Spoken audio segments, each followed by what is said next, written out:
모든 걸 다 아시는 하나님께 기도가 무슨 필요가 있단 말인가? 라는 기도 무용론, 기도 무슬론, 쓸모가 없다. 기도 무용론은 지금도 수많은 사람들 유혹하고 위협합니다. 어차피 전지하신, 즉 모든 걸 다 아는 전지, 모든 걸 다 아시는 하나님께서 모든 걸 빠짐없이 낱낱이 다 알고 계신데 무슨 기도가 필요하다는 것이죠. 기도를 안 하거나 못할 때 좋은 구실이 될 수도 있을 것 같은데요. 여러분은 어떻게 생각하시나요? 이것이 기도의 첫 번째 난제라면 두 번째 난제가 있습니다. 마태복음 21장 28절의 말씀처럼 너희가 기도할 때 무엇이든지 믿고 구하는 것은 다 받으리라는 기도의 절대 응답론입니다. 그러니까 절대적으로 다 응답해 주시겠다는 절대 응답론입니다. 어쨌거나 믿고 구했으니 전능하신 하나님께서 모두 다 이루어 주실 거라는 확신 또는 맹신인데요. 이건 역시 기도를 하지 못할 때 악용될 소지가 많을 것 같습니다. 이것에 관하여 여러분은 어떻게 생각하시나요? 자, 기도 무용론 그리고 기도의 절대 응답론, 여러분은 어디에 서 계신가요? 이 두 가지 난제를 두고 여러 가지로 할 말이 차고도 넘치겠지만 가장 확실하게 겟세마네 동산에서 기도하신 예수 그리스도의 기도로 충분한 답변이 될 수 있을 것 같습니다. 누구보다도 예수님께서 기도하셨다는 사실은 기도 무용론이 단지 탁상공론에 불과한 것임을 증명해 줍니다. 예수님이 기도하셨대? 그러면 기도가 무용이 아니라는 뜻이죠. 그러므로 전지하신 하나님께서는 모든 걸 다 알고 계시지만 언제라도 자녀들의 기도에 귀 기울이시는 아버지임을 알 수 있습니다. 그러니 기도는 해야 합니다. 그분이 아셔도 하는 게 기도입니다. 꼭 기억하시기 바랍니다. 이어서 겟세마네 동산에서 기도하신 예수님은 그곳에서 거절을 당하셨습니다. 그야말로 기도의 절대 응답론이 단지 맹신에 불과하다는 사실을 말해주는데요. 하나님의 아들이신 예수님조차 기도 응답의 거절을 맛봐야만 했던 것이었습니다. 마가복음 14장 36절입니다. 가라사대 아바 아버지여 아버지께서는 모든 것이 가능하오니 이 잔을 내게서 옮기시옵소서. 그러나 나의 원대로 마옵시고 아버지의 원대로 하옵소서 하시고, 여기서 잔이란 단순히 음료를 담는 컵이나 마시는 잔이 아니라 십자가 처형을 뜻하는 고난의 잔을 가리키는 것으로 예수님은 모든 것이 가능한, 즉 전능하신 아버지께 이 잔을 옮겨달라고 땀이 핏방울이 되도록 기도하셨습니다. 모든 걸 다 하실 수 있으니까요. 전능하신 분이니까요. 그러나 하나님은 그럴 수 없다고, 전능하지만 그 잔을 옮겨달라는 기도는 들어줄 수 없다고 거절하십니다. 모든 걸 다 할 수 있지만 그건 안 하십니다. 거절하십니다. 이제 기도 무용론과 기도의 절대 응답론이 모두 틀렸다면 한 가지 의문점이 남게 되는데요. 그것은 왜 어떤 기도는 응답받고 어떤 기도는 응답받지 못하는 걸까라는 것입니다. 왜 어떤 건 응답해 주시고 어떤 건 응답하지 않으시냐는 질문입니다. 우리는 간절히 기도했음에도 불구하고 응답받지 못했다고 느낄 때 실망하고 좌절하는데요. 이것이 지금으로부터 약 2600년 전 이스라엘에서 벌어진 일이었습니다. 당시 남유다의 수도인 예루살렘은 바벨론에 포위된 절망적인 상황으로 지도자들은 타락했고 백성들의 삶은 피폐해져 갔으며 미래는 그야말로 불확실했습니다. 지금 우리 대한민국과 그리 달라 보이지 않아 보입니다. 그러나 그때 하나님께서 예레미야에게 말씀하시며 세 가지로 놀라운 약속을 주시는데요. 이것이 바로 오늘 본문입니다. 이 시간 우리에게 허락하시는 말씀을 통해서 올 한 해를 기도로 시작하며 꾸준히 이어가시는 기도의 나날들이 되기를 바라면서 기도가 주는 첫 번째 약속입니다. 자, 첫 번째 약속. 여호와 하나님은 일하십니다. 여호와 하나님은 일하십니다. 예레미야 33장 2절입니다. 이를 행하시는 여호와, 그것을 만들며 성취하시는 여호와, 그의 이름을 여호와라 하는 이가 이와 같이 이르시도다. 성경은 우리가 기도드리는 그분이 어떤 분이신가를 보여주는데요. 하나님은 그야말로 일하시는 하나님이십니다. 하나님이 일하신답니다. 하나님은 아무것도 안 하고 가만히 계시는 그런 분이 아니십니다. 하나님은 세 가지 방식으로 일하시는데요. 먼저 주권적으로 일하십니다. 하나님에게는 기도의 주권이 있으십니다. 주권적으로 일하십니다. 농사를 아무리 잘 지어도 풍작을 확신할 수야 없지만 그래도 잡초를 하나라도 뽑아내면 그 잡초 한 포기만은 확실히 사라지는 것입니다. 술을 지나치게 많이 마시면 반드시 건강에 해롭고 지구의 자원을 몇 세기 더 전쟁과 사치에 허비하면 인류 전체의 수명은 반드시 단축되기 마련입니다. 이것이 물리세계의 법칙이죠. 이것이 눈에 보이는 우리가 살아가는 이 세계의 법칙입니다. 우리의 행동은 필연적이고 예측 가능한 결과를 가져오게 되고 이것은 얼마든지 우리 스스로 해를 자초할 재량이 있음을 말해주는 것입니다. 방정리를 안 하면 쓰레기는 쌓이게 되어 있는 거예요. 이게 물리법칙이에요. 이것이 우리의 재량입니다. 스스로 해를 자초할 재량이 있다는 것입니다. 그러나 기도는 다릅니다. 기도는 다릅니다. 기도의 결과는 전적으로 하나님의 주권적 결정에 달려 있습니다. 만약 그렇지 않다면 기도는 인간에게 너무나도 위험한 치명적인 활동이 될 것입니다. 아니 목사님 기도가 위험하다고요? 한번 생각해 보십시다. 저와 여러분을 포함한 모든 사람의 기도가 만약 구하는 대로 전부 다 응답된다면 그게 더 나은 세상을 만들 수 있을까요? 과연 이 땅에 천국을 가져올까요? 분명한 건 고대 로마의 시인이었던 유베날리스의 말처럼 천국이 진노하여 무시무시한 기도도 들어주나니 라고 읊었던 끔찍한 상태에 빠지게 될 것입니다. 여러분 지옥이 펼쳐질 겁니다. 만약에 기도가 다 응답된다면. 만약 이 조건이 없다면 우리는 기도 때문에 망하게 될 것이 틀림없습니다. 그러므로 하나님은 주권적으로 일하십니다. 기도는 우리 뜻대로 되지 않습니다. 그분 뜻대로 됩니다. 이것은 우리에게 안전장치가 되는 것입니다. 또한 하나님은 절망 속에서도 일하십니다. 예레미야가 이 말씀을 받았을 때 예루살렘은 그야말로 풍전등화 바람 앞에 등불이었습니다. 바벨론 군대에 포위되어 있었고 성벽은 무너져가고 있었으며 백성들은 절망에 빠져 있었습니다. 더 이상 희망이 없는 것처럼 보였습니다. 그러나 하나님은 여전히 일하고 계셨으며 이 절망적인 상황을 통해 오히려 더 큰 계획을 이루어가고 계셨습니다. 예레미야 29장 11절 여호와의 말씀이니라 너희를 향한 나의 생각을 내가 하나니 평안이요 재앙이 아니니라 너희에게 미래와 희망을 주는 것이니라. 하나님은 이스라엘 백성들이 포로 생활을 통해 새로워질 준비를 하셨습니다. 재앙을 넘어 평안으로 그리고 절망을 넘어 희망을 품고 미래로 나아갈 길을 예비하고 계획하고 계셨던 것이었습니다. 자, 끝으로 주권적으로 일하시고 절망 속에서도 일하시는 하나님은 오늘도 일하고 계십니다. 지금도 일하고 계십니다. 바로 이 순간에도 일하고 계십니다. 온 우주를 말씀으로 지으신 이는 지금도 전 우주의 별들을 수놓아가고 계십니다.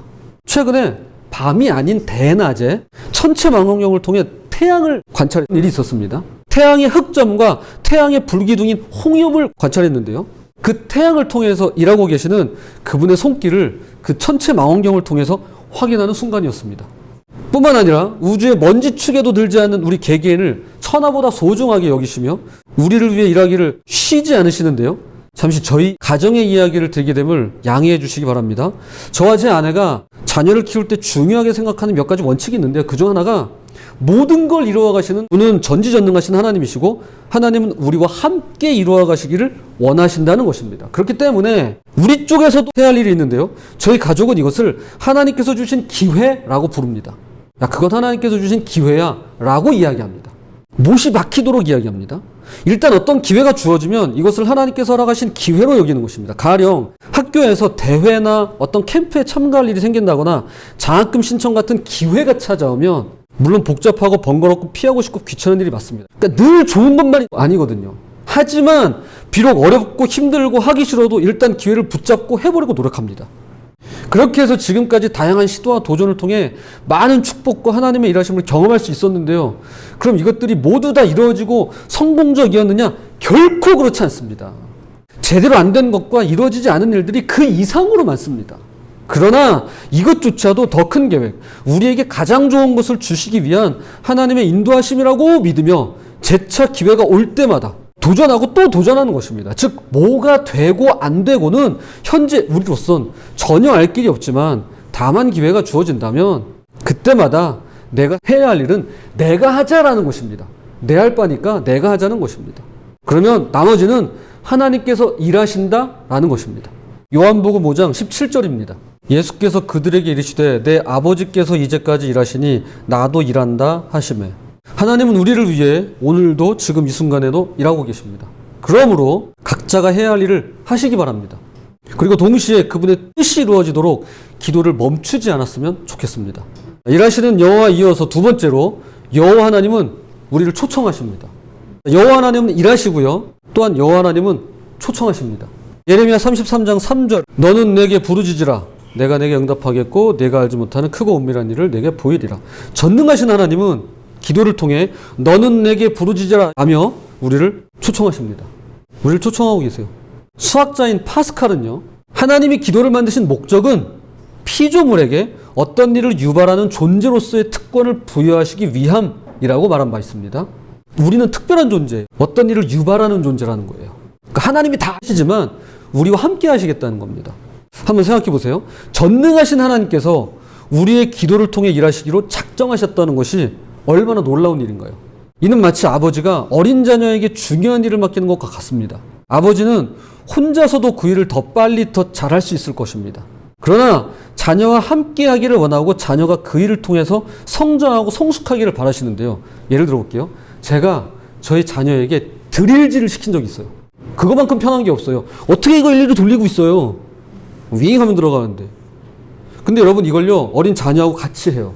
그러면 죄송합니다, 열불 터져요. 아주 그냥 구멍도 못 맞추고 얼마나 오래 걸리는지 몰라요.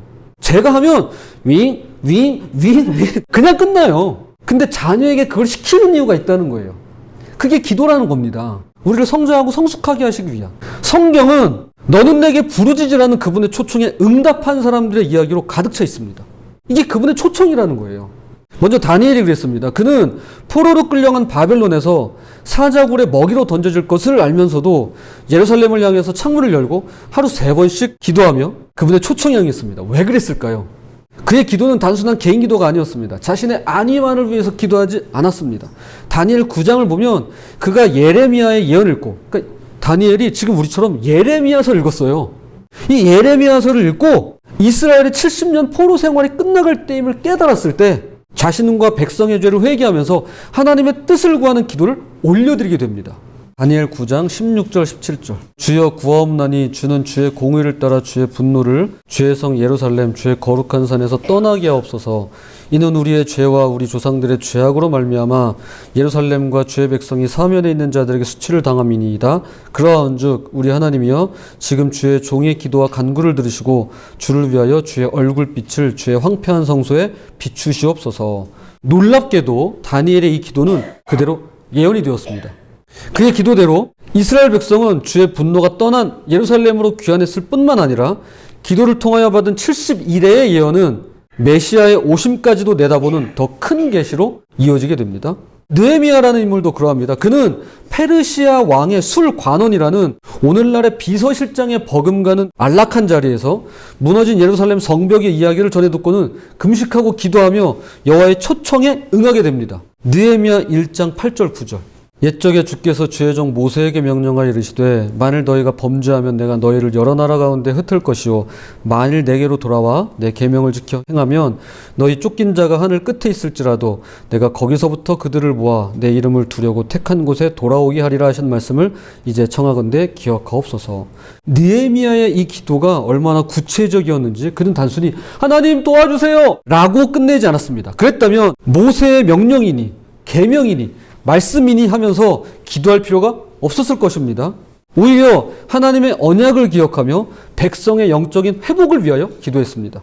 마침내 그의 기도는 예언이 되었고 무너진 예루살렘 성벽의 재건뿐 아니라 이후 에스라서의 저자인 학사 에스라와 함께 백성들의 신앙 회복 운동을 펼치게 됩니다. 이제 신약이 오면 누가복음 1장에서 오랫동안 자녀를 달라고 기도해온 제사장 사가랴의 이야기가 나오는데요. 그는 자녀를 위해 기도했지만 그것은 단순히 자녀의 출산을 넘어서는 기도였습니다. 누가복음 1장 13절입니다. 천사가 그에게 이르되 사가랴여 무서워하지 말라. 너의 간구함이 들린지라. 내 아내 엘리사벳이 내게 아들을 낳아주리니 그 이름을 요한이라 하라. 마침내 늦둥이로 태어난 아들 요한은 장차 주의 길을 예비하는 예언자적 사명을 지닌 자가 되었고 개인의 기도가 메시아의 길을 예비하는 위대한 예언의 성취로 이어지는데요. 그가 바로 예수님께 세례를 베푼 세례 요한입니다. 마지막으로 고넬료의 기도를 보겠습니다. 그는 유대인이 멸시하는 이방인의 이스라엘을 점령한 로마 군대의 장교였습니다. 그럼에도 불구하고 늘 하나님을 경외하며 기도의 삶을 살았는데요. 사도행전 10장에는 천사가 나타나 그에게 말하는 장면이 나옵니다. 네 기도와 구제가 하나님 앞에 상달되어 기억하신 바가 되었다 라고 이야기합니다. 당시 고넬료는 자기가 드린 기도가 얼마나 큰 예언적 의미를 담고 있는지 몰랐습니다. 마침내 그의 기도는 이방인에게 복음이 전파되는 결정적인 전환점이 되었고 예수님의 수제자였던 베드로가 이 일을 통해서 위대한 깨달음을 얻게 됩니다. 그러니까 예수님의 수제자인 베드로가 이 고넬료를 통해서 깨달음을 얻어요. 사도행전 10장 34절 35절입니다. 베드로가 입을 열어 말하되 내가 참으로 하나님은 사람의 외모를 보지 아니하시고 각 나라 중 하나님을 경외하며 의를 행하는 사람은 다 받으시는 줄 깨달았도다. 베드로는 비로소 고넬료를 통하여 깨닫게 됩니다. 하나님은 우리처럼 겉으로 드러난 모습이나 사회적 지위를 보지 않으신다고 말이죠. 하나님을 경외하며 의로운 일을 행하는 사람은 유대인이 아니어도 인종과 성별과 나이를 다 초월해서 받아주신다는 그 진리를 말이죠. 이처럼 성경에 나타난 기도의 예들은 우리에게 특별하고 중요한 진리를 가르쳐주고 가리키는데요. 바로 여기서 우찌무라 간주의 깊은 통찰을 만나게 됩니다. 그는 이렇게 말했습니다. 기도는 예언입니다. 가장 확실한 내 미래는 지금 내가 기도하는 내용입니다. 다시 한번요. 기도는 예언입니다. 가장 확실한 내 미래는 지금 내가 기도하는 내용입니다. 오늘 제목이기도 하죠. 기도는 예언입니다. 여러분, 기도는 예언입니다. 이것은 하나님께서 우리를 기도의 자리로 초청하실 때 우리가 구하는 모든 걸 무조건적으로 들어주시겠다는 의미가 결코 아닙니다. 부디 오해가 없으시기 바랍니다.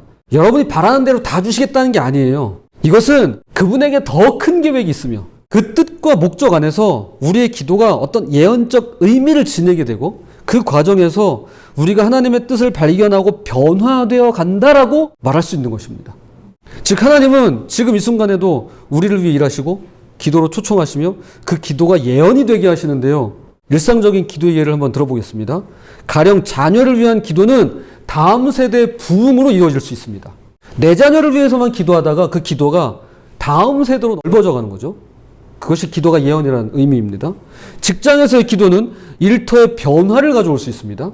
나만 직장생활을 잘하겠다고 기도하는 게 아니라 동료들을 위해서 기도하고 그 사업체를 위해서 기도하게 된다는 것이죠. 이웃을 위한 기도는 지역사회의 복음화로 이어질 수 있고 지도자를 위한 기도는 국가의 안녕과 발전으로 이어질 수가 있는 것입니다. 그러므로 우리의 기도는 단순한 기도가 아닙니다. 그분의 초대 안에서 그 뜻이 이루어지는 예언이 되는 것입니다. 자, 이제 마지막 세 번째로 기도를 통해서 여호와 하나님은 응답하십니다. 하나님은 기도를 통해 일하시고요. 우리를 초청하시고요. 그리고 응답하십니다. 예레미야 33장 3절입니다. 너는 내게 부르짖으라 내가 내게 응답하겠고 내가 알지 못하는 크고 은밀한 일을 내게 보이리라. 하나님은 기도를 통해 일하십니다. 또한 우리더러 부르짖으라고 초청하십니다. 그리고 우리의 기도와 기대를 훨씬 뛰어넘으며 너가 알지 못하는 크고 은밀한 일을 너에게 보이리라고 응답을 해주시는데요. 이것이 바로 기도가 예언인 이유입니다. 보통 이 부분에 오면요. 개인적인 경험이나 주위의 간증, 심지어는 비밀스럽고 영적인 이야기를 언급하는 것이 일반적일 것입니다. 일반화의 오류는 아니고요. 제가 어려서부터 접해왔던 많은 설교가 그러했고 여기서 크게 벗어나지 않는다는 뜻입니다. 그래도 혹시나 다른 방향의 설교들이 있을까 싶어서 유튜브에 기도는 예언이라고 검색을 해봤습니다. 문서는 찾지 않고요. 영상만 찾았습니다. 그리고 몇 편의 설교를 직접 들어봤습니다. 그런데 단 하나의 쇼츠에서 우찌무라 간주를 언급한 것 외에는 모두 다 예언기도 사역과 성령님께서 직접 말씀해 주셨다는 직통 계시나 환상 또는 꿈에 관한 소개와 내용들 뿐이었습니다. 내가 하나님한테 들은 거, 내가 꿈에서 본 거, 내가 계시를 받았다고 하는 것들을 이야기해 준 그런 설교들이었습니다.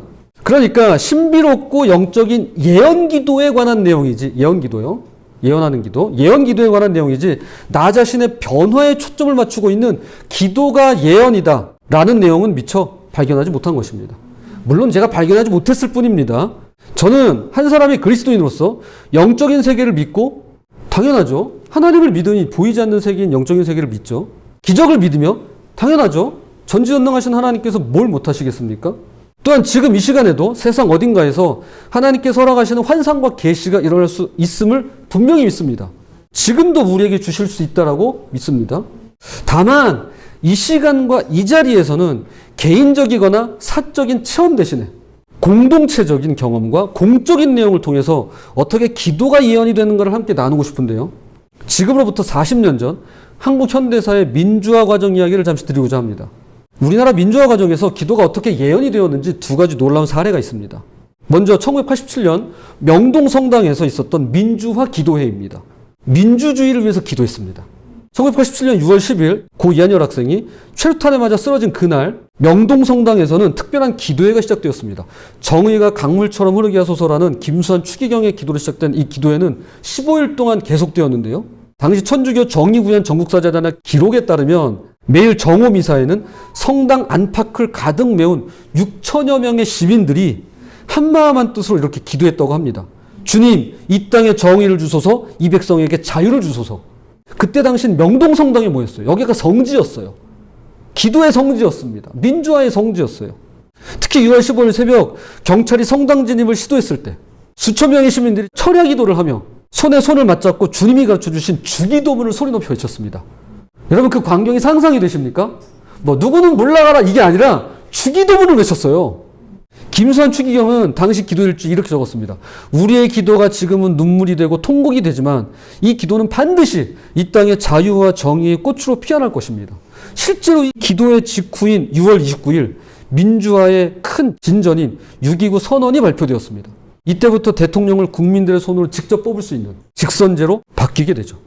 또 하나는 1985년부터 시작된 우리 개신교, 기독교 회관의 통곡 기도회입니다. 이거 되게 유명해요. 통곡 기도회. 매주 월요일 오전 10시 반에 열린 이 기도회는 한국교회 민주화운동의 상징이 되었는데요. 특히 1987년 1월 서울대 박종철 학생이 고문을 받던 도중 숨지게 되면서 이 기도회는 더욱 뜨거워집니다. 당시 자료에는 300~400명의 목회자들이 매주 모여서 기도했다고 합니다.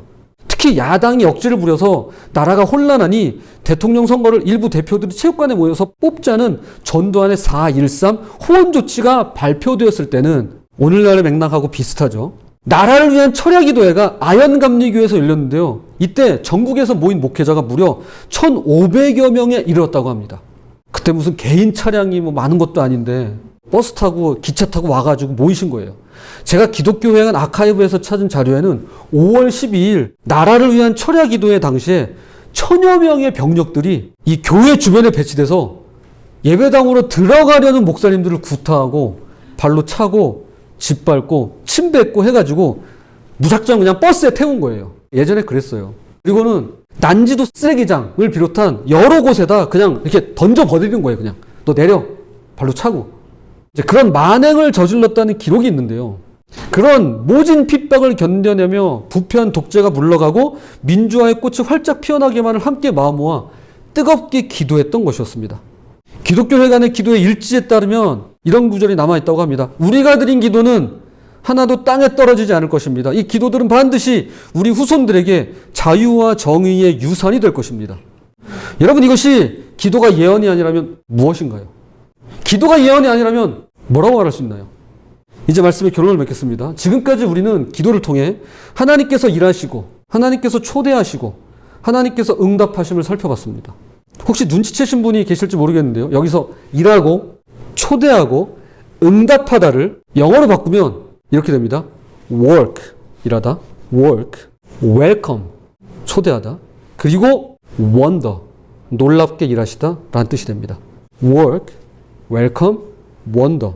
그러니까 3W가 이루어지는 것입니다. 3M이 아니라 기도하면 이 3W를 꼭 기억했으면 좋겠습니다. work, 일하시고 welcome, 초대하시고 wonder, 놀랍게 일하시는 하나님.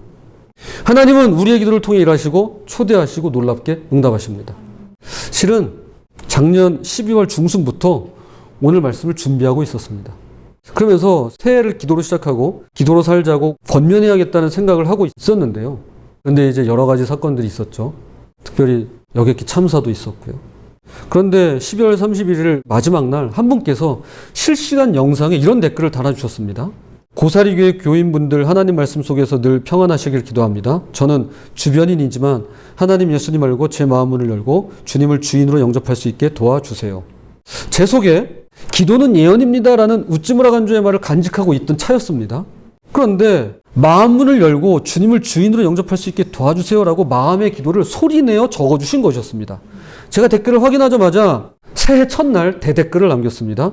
새해 시작을 기도가 예언이 되게 하고 주님 안에서 구하느니 찾느니 두드리는 이로 살며 또한 살아가도록 격려해 주셔서 감사합니다. 고사리 교회도 함께 기도하겠습니다. 라고 말이죠. 저로서는 이분의 기도가 예언이 되게 해달라고 간절히 기도할 수밖에 없었고 이것이 바로 오늘 설교의 출발점이자 도착점이 되었습니다. 그리고 며칠 전 이분에게서 이메일을 받게 되었는데요. 그 안에는 중간중간 기도가 담겨 있었고 다시 한번 기도가 예언임을 확인할 수 있었습니다. 개개인의 기도를 통해 하나님은 일하시고 초대하시고 놀랍게 응답해 가심을 재차 확인하는 순간이었습니다. 이제 끝으로 이 이야기만 하고 마치도록 하겠습니다. C.S. 루이스는 세상의 마지막 밤이라는 에세이를 모아놓은 그의 책에서 기도의 효력을, 기도의 효과를 다음과 같이 말합니다. 기도의 효과입니다. 기도의 효력. 여러분 약 드실 때 효과 따지고 드시잖아요. 효력입니다, 요거. 기도란 우리가 원하는 것을 항상 얻게 해준다는 의미에서 효과가 있는 것이 아닙니다. 우리가 하나님께서 주시고자 하는 것을 받을 수 있는 사람으로 점점 변화되어 간다는데 기도의 진정한 효과가 있는 것입니다. 다시 한번요.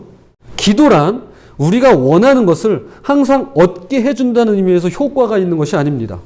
우리가 하나님께서 주시고자 하는 것을 받을 수 있는 사람으로 점점 변화되어 간다는데 기도의 진정한 효과가 있는 것입니다. 즉 기도는 소원 성취라는 응답의 차원에서 효과가 있는 것이 아니라 물론 그것도 일정한 효과가 있을 겁니다. 응답해 주십니다. 그러니 청원의 기도를 들으시기 바랍니다. 대신에 그분의 자녀됨이라는 변화의 차원에서 진정한 효과가 있다라고 말하는 것입니다. 기도는 그런 거예요. 응답 차원에서 효과가 있는 게 아니라 내가 하나님의 자녀됨이라는 변화의 차원에서 진짜 효과가 있다는 거예요. 그게 기도라는 겁니다. 그러니 만약 여러분이 정말로 원하는 걸 구하신다면 기도보단 딴 걸 하시면 더 빠를 겁니다. 여러분이 기도를 하신다면 이 말은 내가 하나님의 자녀됨을 더 원한다는 뜻입니다. 부디 우리 각자의 기도가 하나님께서 일하시고 초청하시고 놀랍게 응답해 가시는 예언임을 믿으신다면 이 기도가 예언이 되도록 2025년 한 해 그분의 자녀로 살아가시며 그분의 자녀다움이 언제 어디서나 향기롭게 흘러넘치는 저와 여러분이 되시기를 주님의 이름으로 축복합니다.